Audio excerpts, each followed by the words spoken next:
Welcome back to the Sports Source. This segment of our program is brought to you by Southeast Termite and Pest Control. Sunshine, barbecues, fire pits, maybe a dip in your pool. It's backyard time in East Tennessee, and mosquitoes know it. They're just waiting to take a bite out of you, unless, of course, you call my friends at Southeast Termite and Pest Control. They can protect you and your family. They can get those critters out of your yard. They have many, many different effective treatment options available to you, all of them cost effective. Check them out online, southeasttermite.com, or give them a call. Great family-owned business since way back in 1971. They're as old as I am, and that's ancient. Southeast Termite and Pest Control. I'm just a shade under A.G. Hines Company. I'm Southeast Termite and Pest Control in terms of age. All right. Todd McShay, NFL draft analyst for ESPN, basically the guy they hired just to fight with Mel Kiper. He put out what he calls his way too early list of NFL first-round draft picks, and we'll go ahead and put it up here. He puts Trey Smith in there at number 30 in the first round, and his list is, his quote is, after 2 seasons at left tackle, actually that's not true, he was left guard, then left tackle, then back to left guard. Smith kicked inside for 12 starts at left guard. He has some injury history, yeah, a little bit, but he projects as the top NFL guard in the class with some versatility. First of all, I don't know that I'd call it an injury. It's blood clots. He has a medical history. But anyway, he puts him as number 30 in the first round next year. He would rank, he's got 3 offensive tackles ranked ahead of him. As he mentions, he's the top guard. Is that about right for Trey Smith? I mean, we don't know what he's going to do this year. Obviously, this year is going to have a little impact on that. But right now going in, you think he's about 30th? Would you go a little higher, a little lower? Where are you?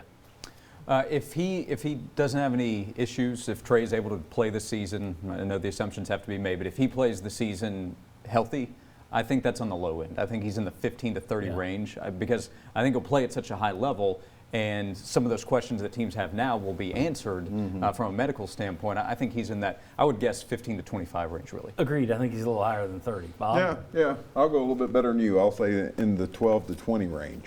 Okay. If with no health issues, and he plays like he's been playing, I think he'll go in that range. I think one thing that's going to really help him, though, is everyone you talk to says he's going to be one of these guys that just tears it up in the interviews. He's just – everything around him is good.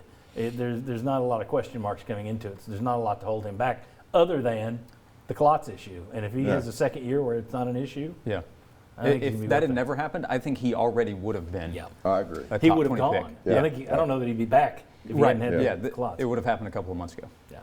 Let me ask you this. Is there anybody else, and I've seen Cade Mays' name kicked around, which is amazing. He's not officially cleared yet, and there were points last year where he wasn't starting at Georgia, and yet there are people talking, well, he'll be a first-round draft pick. All right, maybe. Do you put him in there as the kind of guy who could jump? Is there anybody else in this Tennessee team who you could say, yes, he has the capacity to zoom to the top? Cade Mays would be my first choice. And I think about the only other choice I see that might be, and it's simply because we don't know, Josh Palmer. I mean, receivers have a tendency to be able to move up and down pretty rapidly, and he's going to be your number 1 guy this year. So if Josh Palmer comes out and has one of these 50, 55-yard or reception seasons, bunch of yardage, bunch of touchdowns, maybe. But outside of him and Cade Mays, you look through the roster, no, there's not I don't know how many, they've probably got some future number 1 picks, but for next year, those are the only 2 that I would think of. Totally agree in this year's class. I think Cade is the top candidate. If we're just talking first round, I think there are a number of draft prospects. I think Ty Chandler could be a draft prospect. Right. Palmer would be my 3rd guy, by the way, so I would agree with Bob there.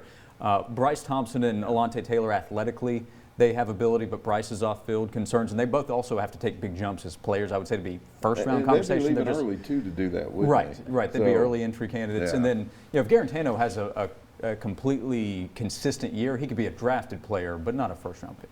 No, and I would go Bryce Thompson would be my – and the issue is, he didn't have a great year last year simply because he wasn't in shape when he came back. He had the off-field issues, which is going to hurt him. But in terms of just purely talent and flash, that ability to flash, he's a guy that I could see if all things went right and he does everything right, I could see him really launching up the draft board. I don't know if he could do it this year, though. It may be what he does over the next couple of years. I went and looked at Tennessee's roster, and quite honestly, going into next year's draft, You don't see a lot of guys that you think, yeah, he'll get drafted. There's just not that much there right now. All right. When we come back, we're going to jump back into our comparisons of the Vols to past East champions. More about the defense.